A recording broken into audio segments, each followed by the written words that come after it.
mesdames, bonjour messieurs. Bienvenue au premier colloque humaniste francophone tenu au Québec. Je vous remercie d'être venus aussi nombreux et en fait c'est assez inattendu. Il semblerait que plusieurs personnes n'ont pas été capables de réserver au travers de notre site web et donc on avait une fausse impression du nombre de participants. Heureusement, je pense qu'on a réussi à caser tout le monde. Si je comprends bien, le prochain colloque devra se tenir dans une plus grande salle, ce qui ne fait que me réjouir, bien sûr. 2015 est une année faste pour les humanistes du Québec. En l'espace de quelques mois, nous avons eu plusieurs occasions de nous réjouir. La Fondation humaniste a ouvert le bal des réjouissances du 10e anniversaire en février avec une conférence extraordinaire par Yves Sirois, physicien associé de près aux découvertes les plus récentes du CERN à Genève. Le 15 avril, la Cour suprême du Canada nous a fait un cadeau d'anniversaire inespéré. Non seulement les prières théistes dans nos institutions publiques sont-elles contraires à la Charte des droits, mais la Cour suprême reconnaît explicitement dans son argumentation que les incroyants ne sauraient être traités différemment des croyants. Grosse surprise pour un certain nombre de croyants. Cela nous permet maintenant d'espérer d'autres avancées au niveau légal dans les causes qui nous sont chères, telles l'abolition des lois sur le blasphème et l'égalité de droit des célébrants humanistes avec les ministres de culte religieux. L'AHQ a été créée le 10 juin 2005. Donc à 3 jours près, on est vraiment à l'anniversaire. Avec pour objectif ostensible le développement de la pensée critique au sein de la population du Québec. Cependant, c'est aujourd'hui qu'elle sera confirmée dans notre vocation réelle, commune à toutes les organisations humanistes. Continuer d'explorer la nature humaine et en déduire, chemin faisant, les meilleurs conseils possibles pour la conduite des affaires humaines. Ce sont Claude Brown et Michel Pion qui ont décidé de créer et de mettre en place ce premier colloque, organisé par la première organisation humaniste francophone au Canada. Devant l'intérêt suscité par cet événement, je ne doute pas qu'il sera suivi par d'autres colloques dans les années à venir. N'oubliez pas aussi que dans 2 semaines, vous êtes invités à venir célébrer l'humanisme séculier ici même lors de la soirée de gala du 10e anniversaire, laquelle remplacera exceptionnellement les traditionnelles agapes du solstice d'été. Aujourd'hui, c'est notre vice-président, Michel Pion, artisan infatigable de ce colloque, qui veillera à son bon déroulement. Au nom des humanistes du Québec, je lui dis merci et je lui passe la parole.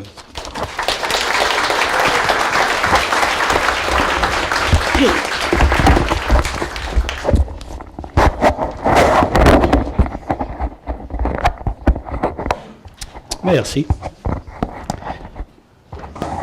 Artisan, je ne sais pas. Ben, artisan, oui, je sais, mais infatigable, ça, je suis moins sûr. Juste pour faire une petite entrée en la matière, c'est-à-dire, excusez-moi, qu'est-ce que la science a à dire sur la nature humaine? À ce sujet, j'aimerais vous citer un auteur américain bien connu, qui est athée en passant, Sam Harris, peut-être que plusieurs d'entre vous le connaissez.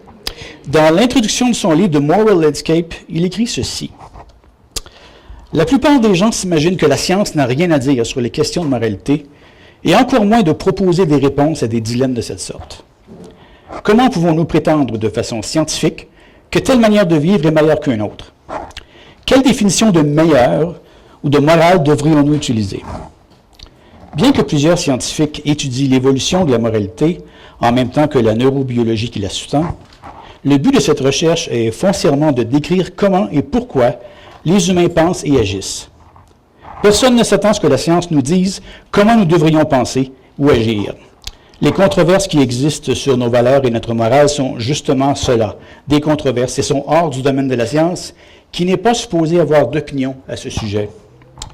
Je maintiens par contre que les questions sur nos valeurs, notre morale et la signification de notre vie sont essentiellement des questions sur le bien-être de créatures douées de conscience. Ces valeurs, par conséquent, peuvent se traduire en des faits qui peuvent être comprises scientifiquement, telles que nos réactions positives ou négatives au changement social, nos impulsions, les effets de certaines lois et de certaines institutions sur nos relations humaines. La neurophysiologie est du bonheur ou de la détresse, etc. Certains de ces faits transcendent les cultures, de la même façon que les faits sur notre santé mentale et physique le font. Le cancer en Nouvelle-Guinée est toujours le cancer, Le choléra, toujours le choléra. Et la schizophrénie, toujours la schizophrénie. Et j'ajouterai également que la compassion est la même. Et le bien-être est toujours le bien-être. Si, par exemple, il existe des moyens, incompatibles mais qui s'équivalent, d'élever des enfants heureux, intelligents et créatifs, ces différences deviennent aussi des faits qui dépendent grandement de l'organisation du cerveau humain. En principe, il est possible de définir la façon dont notre culture nous affecte dans le contexte de la neuroscience et de la psychologie. Plus notre compréhension du fonctionnement de notre cerveau augmentera, et plus nous serons en mesure de constater qu'il existe de bonnes et de mauvaises réponses aux questions sur les valeurs humaines. Fin de la citation.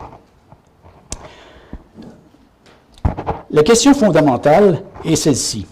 De quelle façon pouvons-nous acquérir la connaissance et une compréhension de notre monde? La réponse courte est que les humanistes pensent qu'une recherche rationnelle, fondée sur des faits, demeure le meilleur outil pour acquérir une connaissance crédible du monde qui nous entoure, tout en acceptant que chaque affirmation est potentiellement faillible et provisoire. Est-ce que nous saurons absolument tout ce qu'il y a à savoir sur la nature humaine en quittant aujourd'hui? Je ne crois pas me tromper en disant que non. Mais nos conférenciers nous offriront des débuts de réponse et des faits, et surtout matière à réflexion, et pour cela, je les remercie à l'avance. Avant de commencer, j'aimerais rappeler quelques règles. Comme vous le savez, nous avons 6 conférenciers, et si nous voulons terminer à une heure raisonnable, nous devons demander à nos conférenciers, ainsi qu'à vous-même, une certaine discipline. Donc, chaque conférencier aura une plage de 30 minutes pour développer son sujet. Idéalement, 20 minutes pour le sujet et, si les conférenciers le désirent, 10 minutes pour prendre des questions de la salle. Je me suis assigné la tâche ingrate de chronomètre dictateur et je verrai rappeler à chaque conférencier lorsqu'il restera 5 minutes à son temps alloué. Je leur demande pardon à l'avance et réclame leur indulgence. Idéalement, nous allons allouer une période de 10 minutes à la fin de chaque présentation, c'est ce que je viens de dire, pour ouvrir le plancher à quelques questions. Et je mets l'emphase sur le mot « question » afin de permettre à autant de gens que possible de participer. Vous comprendrez aisément que nous devrons malheureusement limiter les questions, histoire de respecter notre horaire, et pour cela aussi, je demande votre indulgence. Il y aura une pause d'environ 15 minutes après le 3e conférencier. Je vous souligne, pour ceux qui n'ont pas encore remarqué, nous avons une table avec du café et de l'eau. C'est gracieusement offert. Si vous voulez en profiter, vous êtes parfaitement libre de le faire. À la fin du colloque, nous vous offrirons un verre de vin et ce sera l'occasion de discuter informellement avec ceux de nos conférenciers qui accepteront de rester avec nous pendant quelques temps à leur discrétion. Bon, je pense avoir fait le tour. Alors, sans plus tarder, mettons ce colloque en branle avec notre premier conférencier, Claude Brown. Présentement, professeur titulaire de neurosciences cognitives à l'UQAM, Claude Brown a été militant politique de gauche lorsque jeune adulte. Depuis lors, il a été membre et militant du mouvement laïque québécois, des Sceptiques du Québec et de l'Association humaniste du Québec. Il est présentement rédacteur en chef de la revue Québec humaniste, de l'Association humaniste du Québec, qu'on peut acheter ici à la table là-bas. Il s'intéresse en tant qu'humaniste à la matérialité de la conscience, à l'éthique naturelle, à la nature écologique de l'humain, aux révolutions coperniciennes scientifiques. On retrouve quelques-unes de ses idées dans son livre « Québec athée », qui est publié par Michel Brûlé en 2010. Claude?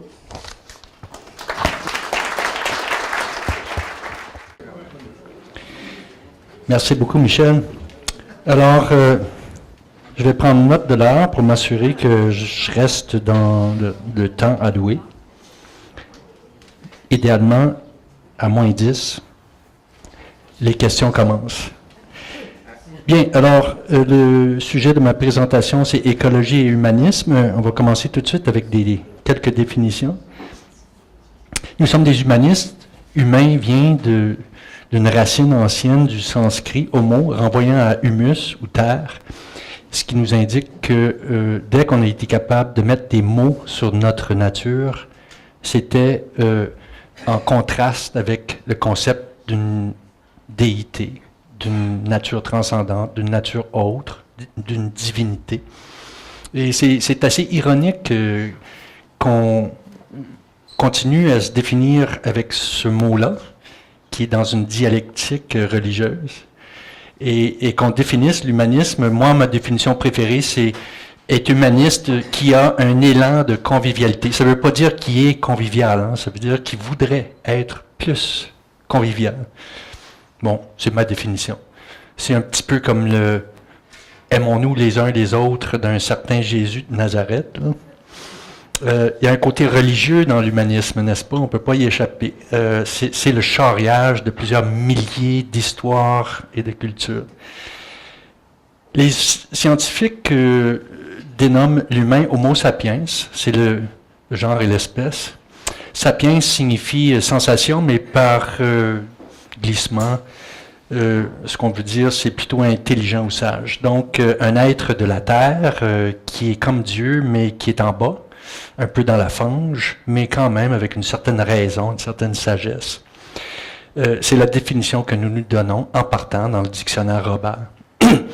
Qu'est-ce que l'écologie? Puisque ce mot-là figure dans mon titre, c'est l'aspect de la biologie concernant les populations. On a tendance à oublier ça, hein? On entend beaucoup parler d'écologie, mais c'est une branche formelle de la biologie, l'étude des populations. Et je vais vous en parler un petit peu des populations.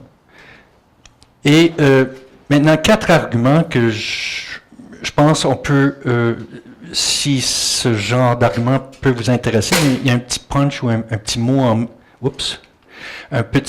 en caractère majuscule qui vous permettront de vous rappeler c'est quoi la proposition. Toutes controversées, toutes ces propositions-là sont assez controversées. Mais pourquoi viendrions-nous à un colloque si c'est pas pour absorber quelques idées controversées, pouvoir y réfléchir et se faire sa propre tête là-dessus? Première idée, c'est que la matière comporte une capacité d'auto-organisation avant même la vie, sans la vie.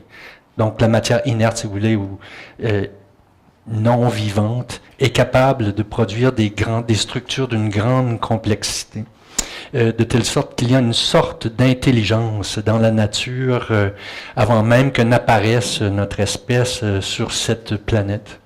Deuxième proposition, l'humain n'est pas un organisme. L'humain est un super-organisme. La nature humaine est écologique. Nous avons plus d'organismes dans notre système digestif que nous n'avons de cellules propres. En fait, nous en avons 10 fois plus de protistes. Les protistes, ce sont des cellules, des organismes vivants. Ça ne se limite pas aux protistes, d'ailleurs. Nous sommes des super-organismes et tous les animaux, les organismes vivants autour de nous sont aussi des super-organismes. Ça fait très, très longtemps dans l'évolution des espèces que le simple organisme n'existe à peu près plus. Par exemple, même les bactéries se font infester constamment à très, très haut rythme, à haut débit par les virus. Bien. La question de l'intelligence, c'est un peu choquant de contempler cette chose. Je ne contemple pas cette idée depuis très, très longtemps, mais c'est quelque chose qui m'intéresse très, très activement sur le plan scientifique en ce moment. Je crois qu'il y a une valeur ajoutée par le nombre dans les structures complexes. Donc, plus il y a d'éléments, plus il y a de possibilités pour la genèse d'une certaine sorte d'intelligence. Et on a tendance à appeler ça de plus en plus souvent swarm intelligence en biologie et en intelligence artificielle, en mathématiques, etc. C'est un domaine très, très actif de la science. Et je vais insister là-dessus que c'est important l'intelligence de nuée et que notre intelligence est en grande partie une intelligence de nuée. Et finalement, je vais clôturer ma présentation avec un appel à prendre conscience, avec les humanistes en général, et les humanistes sont à peu près les seuls à travers la planète, je pense, à travers nos cultures dans les différents pays, qui ont cette sensibilité aiguisée, dramatique, forte à l'égard du problème de la surpopulation humaine sur la planète. Pensez à nos écologistes vedettes au Québec. Y en a-t-il un ou une seule qui parle jamais du problème de surpopulation? Et pour moi, ça, c'est un très, très, très mauvais signe. Donc, on va en parler un petit peu aujourd'hui. OK. D'où vient l'intelligence et la complexité? Selon Hawking, qui a publié avec Mlodinow le livre que vous voyez ici, l'année passée, chez Odile Jacob en français, il y a plusieurs années en anglais, lorsque le Big Bang a eu lieu, pendant la première fraction de nanoseconde, tout était pareil. Toutes les structures de l'univers étaient identiques les unes aux autres. Des particules élémentaires en question. Sauf, dit-il, mais c'est sûrement plus une métaphore qu'autre chose, 1 sur 100 000. Mais c'est ce 1 sur 100 000 qui est la formule magique. C'est la possibilité de la diversité.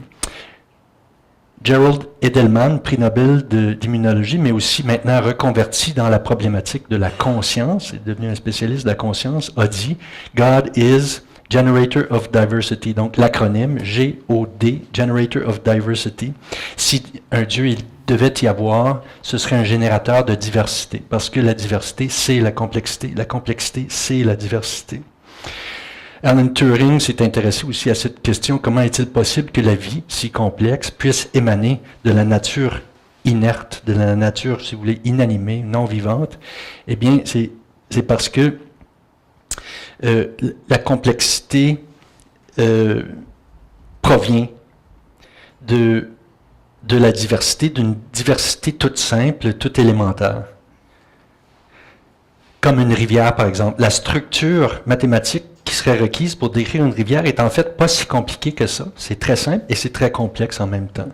Et il n'y a aucune nécessité d'éléments vivants pour produire une structure comme ça. Ou un flocon de neige. Ou bien le pattern, le schème des dunes dans un désert. Ou bien un attracteur mathématique qui consiste en une trajectoire de phase, un calcul dans un graphique cartésien tout simple, peut produire ce qui semble être une structure quasi-biologique comme un papillon, comme cet attracteur de Lorentz. Ou bien cette fougère qu'on appelle l'attracteur pythagorien, qui correspond en fait à une formule mathématique toute simple, itérative bien sûr, où les conditions initiales se dédoublent d'une certaine façon sous quelques contraintes toutes simples. Ici, encore un attracteur qui a l'allure soit d'éclair dans le firmament ou d'un réseau neuronal. Je trouvais ça tellement beau que je l'ai sélectionné pour la pochette couverture d'un de mes livres académiques.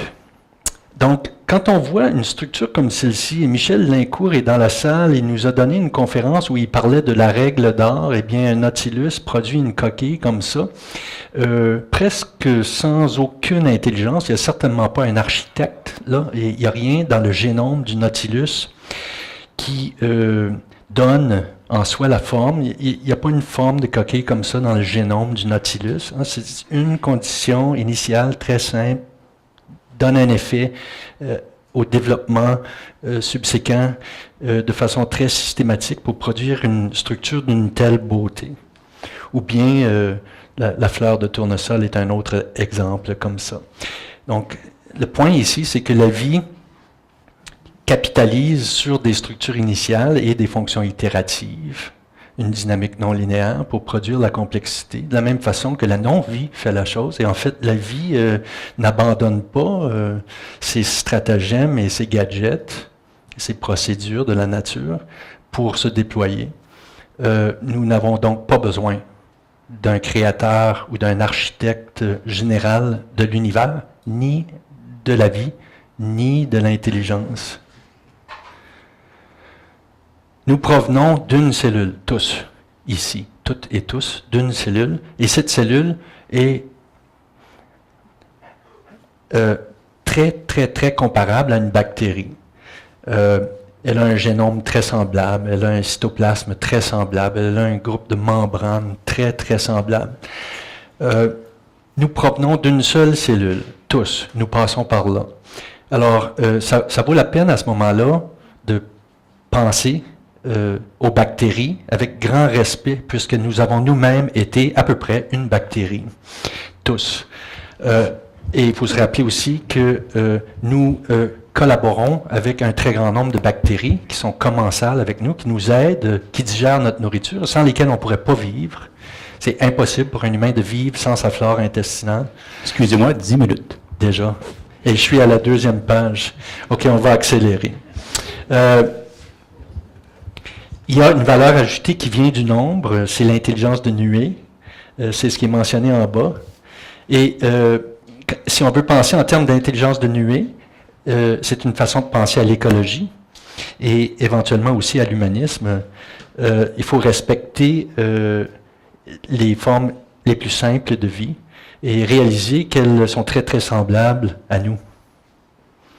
Par exemple, le génome humain comporte, 3,2 gigabytes de paires de nucléotides sur le filament d'ADN qui est dans chacune de nos cellules, mais il y a des bactéries modernes qui ont 13 gigabytes de nucléotides sur leur filament, dans leurs cellules.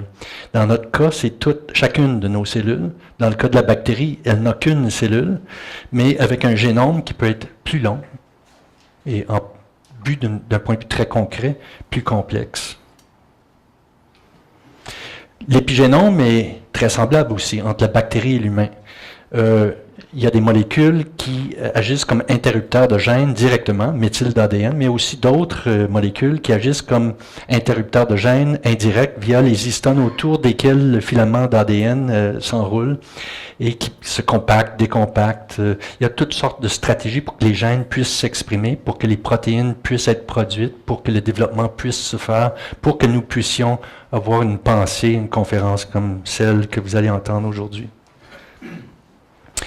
Les bactéries ont déjà des rétrotransposons qui découpent des gènes et les déplacent sur le génome selon les besoins de la cellule et selon la situation, l'environnement dans lequel l'organisme se trouve.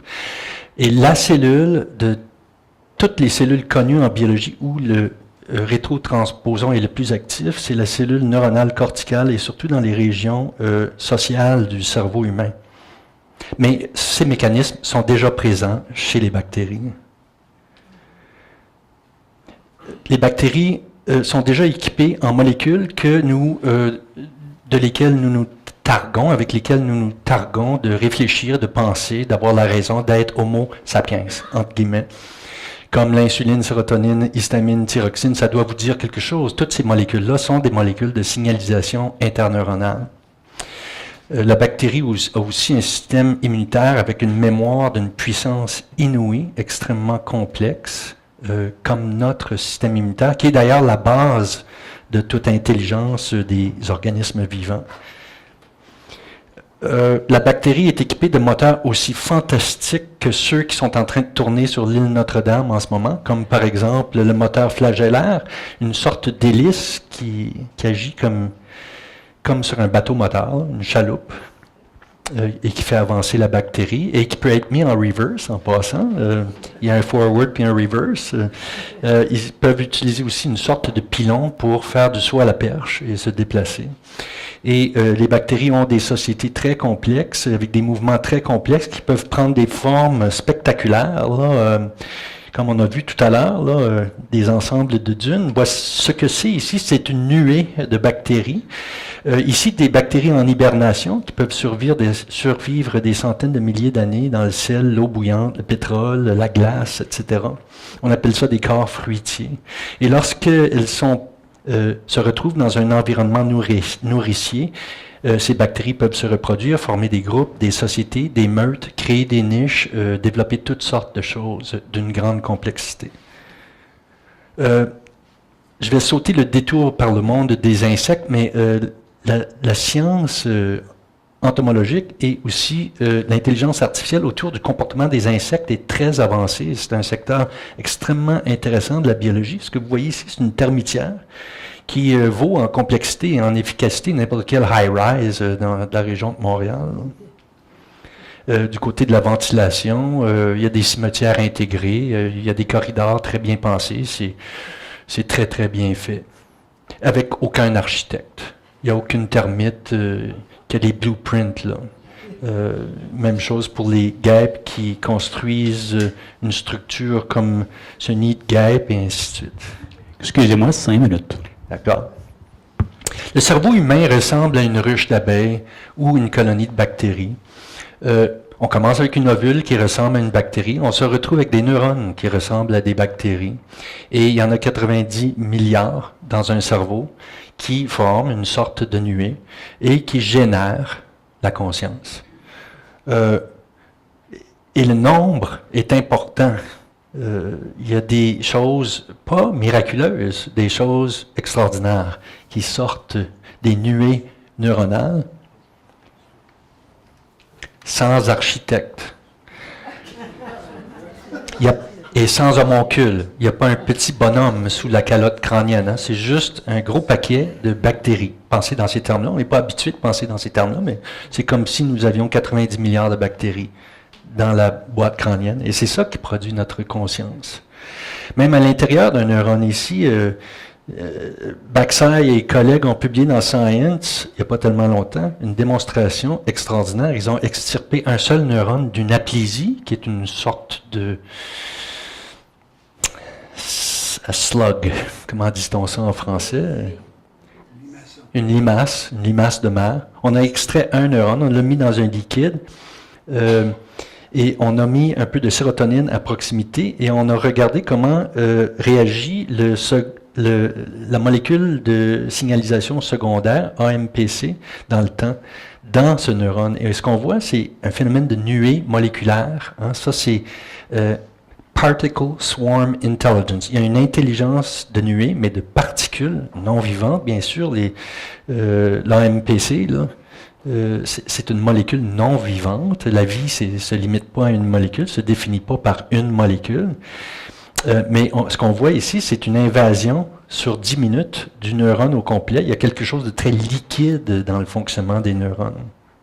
Donc, la nuée partout est à l'échelle intracellulaire, multicellulaire, multi-organismique, les sociétés humaines, etc.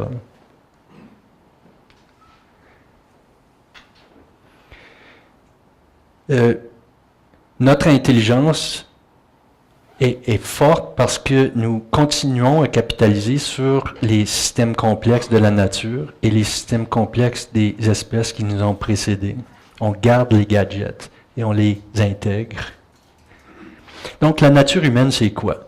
C'est une niche écologique non vivante. S'il n'y avait pas la gravité, l'oxygène, d'autres conspécifiques, de la nourriture, le temps, l'espace, quelque chose sur quoi marcher, nous nous désintégrerions en une nanoseconde. Nous sommes aussi là où nous vivons, nous incluant ce qui n'est pas vivant. On l'oublie, ça, mais c'est dans la nature humaine. On est à 99% de l'eau, hein, les humains. Ça prend de l'eau. Il n'y a pas de vie sans eau. Nous sommes aussi une niche écologique vivante, multi-espèces, endo- et exocellulaire et endo- et exocorporelle. Donc, il y a d'autres espèces dans nos cellules, comme les mitochondries, par exemple, ce sont des vestiges de bactéries. Il y en a 1000 par cellule, incluant dans nos neurones, avec leur propre ADN, qui ne devrait pas s'appeler ADN parce que ce n'est pas nucléaire. Donc, il y a un code génétique. En fait, il est en rondelle au lieu d'être en pelote, là, qu'on appelle les chromosomes. Dans 1000 compartiments qui se trouvent dans chacune de nos cellules. Et ce que c'est, ça, ces mitochondries-là, c'est des anciennes bactéries qui ont été cooptées par les organismes eucaryotes, multicellulaires, et qui font un certain travail pour nous. Et c'est donc, ce qu'on a, c'est une situation écologique, hein, d'endosymbiose, et nous avons une situation écologique avec d'autres organismes dans notre système digestif qui doivent être en équilibre parce que s'ils ne le sont pas, on développe des maladies neurologiques, des maladies psychiatriques, etc.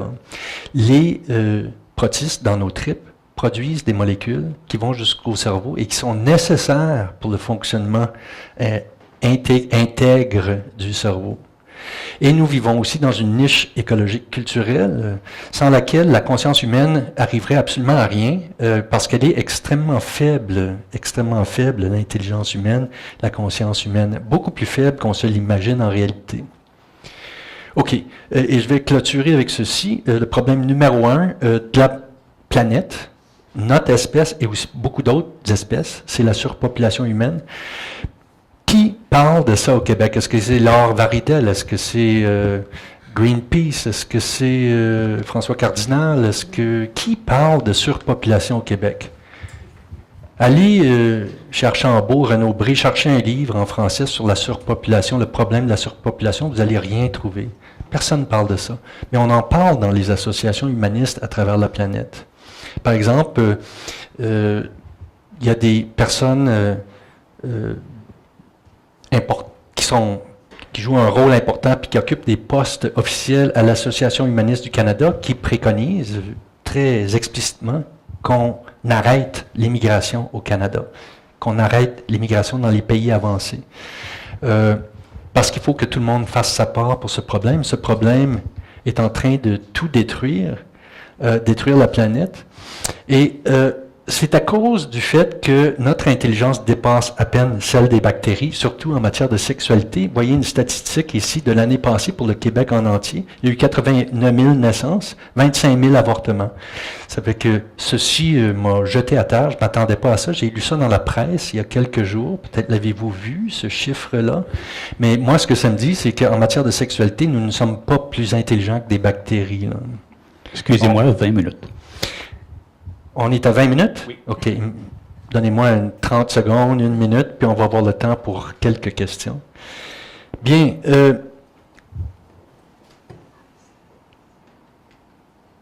Qu'est-ce que ça donne, la surpopulation? Bien, quelques images illustrent ce problème, mais ça touche à tout. C'est la déforestation, c'est la perte de nappe phréatique, c'est la désertification. Et le plus gros problème, celui du climat. Mais ici, vous voyez comment les gens vivent à la ville de Mexico. C'est pire qu'une termitière, ça. C'est bien, bien pire qu'une termitière. C'est épouvantable, vivre dans des conditions comme ça. Chaque élément que vous voyez ici, c'est une habitation. La ville de Port-au-Prince. On ne devrait pas vivre comme ça. Ça n'a pas de sens de vivre comme ça. C'est extrêmement toxique pour l'environnement de vivre comme ça. Ça, c'est une image d'une contrée en Chine avec 3 villages entourés de terres arables. Il y en a qui vont vous faire avaler la couleuvre à l'effet que de la terre arable, il y en a en masse partout là, sur la planète. C'est complètement faux. Il n'y a plus de bonnes terres arables à la disposition de l'espèce humaine, à moins qu'on veuille commencer à brûler les forêts là, qui produisent l'oxygène.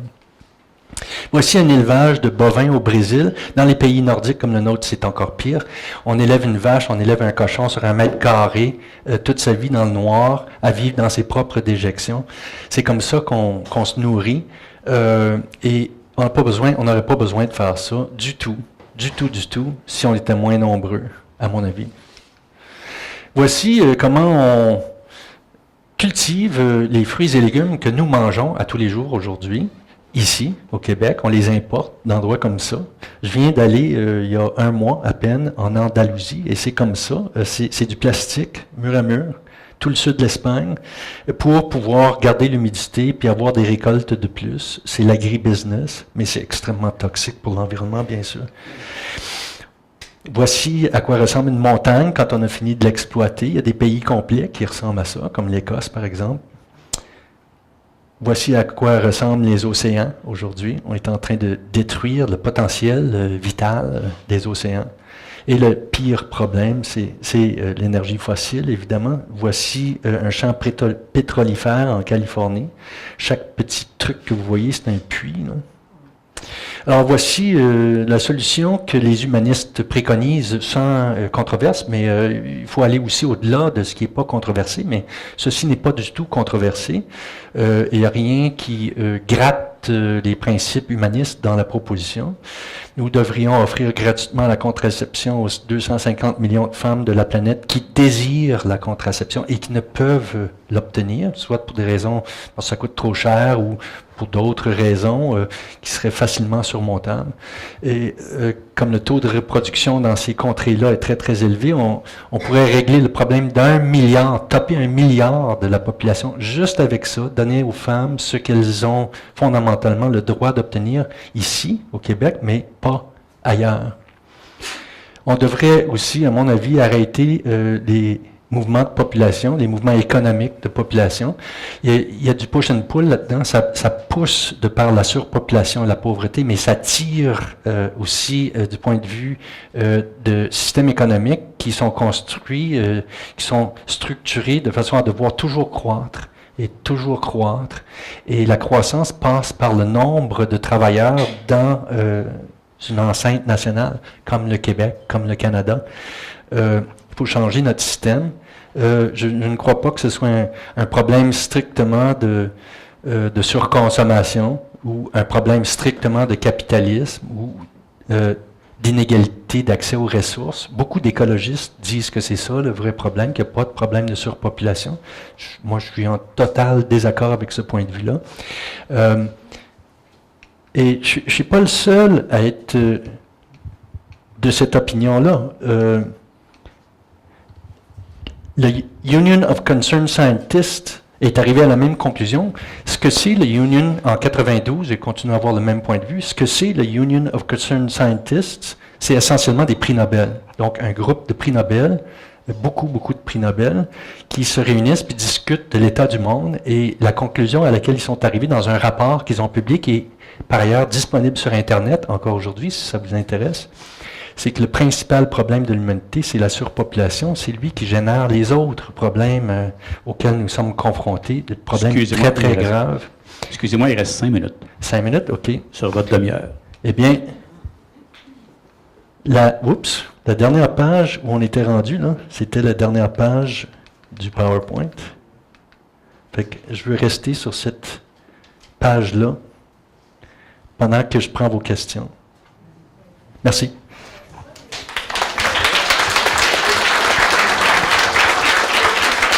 OK, on a temps pour une ou deux questions. OK, parfait. On va essayer de faire ça vite pour en prendre le plus possible. Prenez le micro.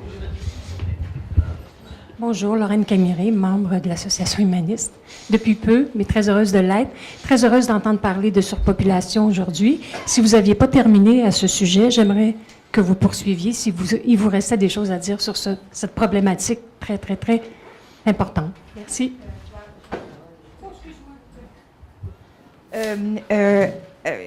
Évidemment, ça me touche beaucoup, hein? Puis moi aussi, je pense que ce genre de problème-là.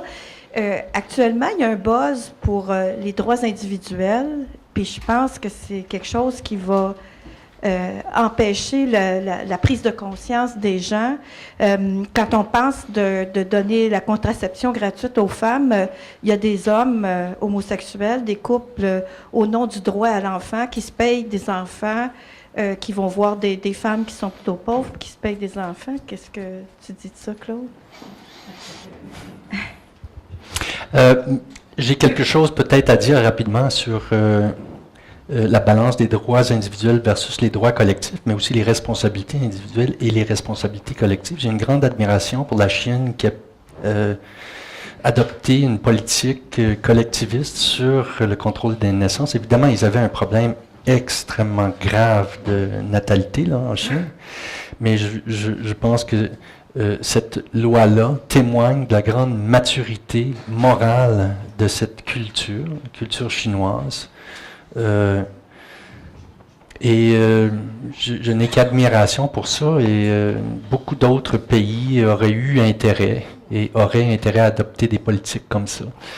Donc, je pense qu'il y a un aspect collectif très, très important qui doit même primer, sur la question de la surpopulation humaine.